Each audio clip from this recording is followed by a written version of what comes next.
мэдээж хас сүс өдрөөс ч юм уу сошиалар харсан.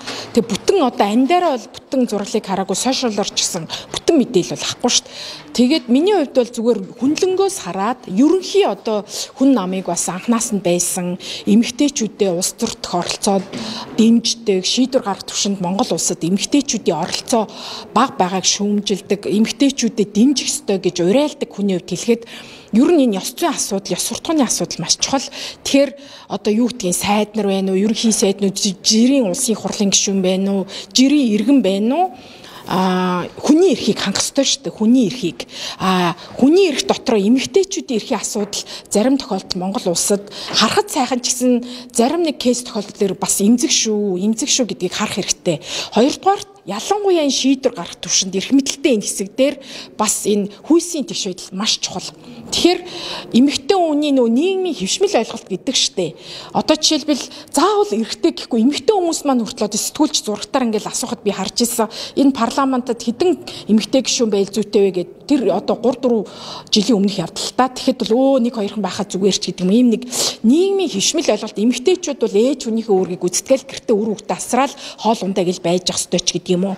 Эсвэл одоо хуучны ардын бишээ нэг зүр одоо үг ханаас ч гарч ирсэн эмэгтэй хүний үс ямар тийм юм гэд энэ мэтчлэн утгагүй ямар ч үндэслэлгүй ийм сүрэг нийгмийн хвшмэлийг ойлголтыг одоо байхгүй болох ёстой. Энэн дээр бид нар маш нухацтайгаар шин соёлыг бий болох ёстой. Энэн дээр улбалаад шин улс төрийн соёлыг бий болох ёстой гэж үздэг би хүн.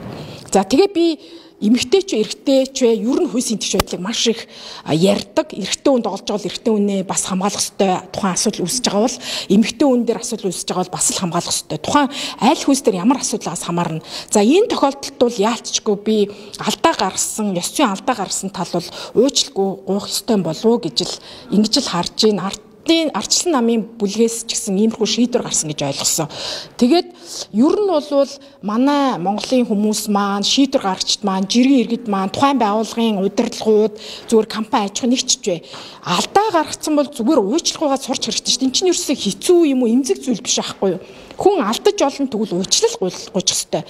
Манай Монголд ялангуяа тухайн хүн нэмээд ялангуяа эрэгтэй хүмүүс бол алдаагаа хүлээн зөвшөөрөхдөө асар дургүй. Тэгээд нэг тийм утгагүй эмэгтэй хүний дор орчихгүй гэсэн нэг тийм буруу хандлага байдаг.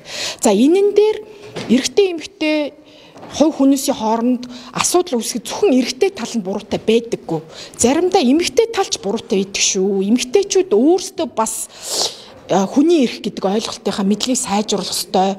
Зарчим үнэт зүйл ёс суртахууныг маш сайн ойлгох ёстой. Энэ ерөөсөө хүйсийн асуудал гэж би бас үздэггүй. Тухайн альва хувь хүний өөрөх нь боловсрол хүмүүжил ёс суртахуунаас хамаарсан асуудал нийгэмд их бий. Эрэгтэйч хүн хүний эрх зөрчиж जैन, эмэгтэйч хүн эрх зөрчиж байгаа маш олон тохиолдлыг би бас хэлж чадна. Гэтэ товчхон хариулахад юм.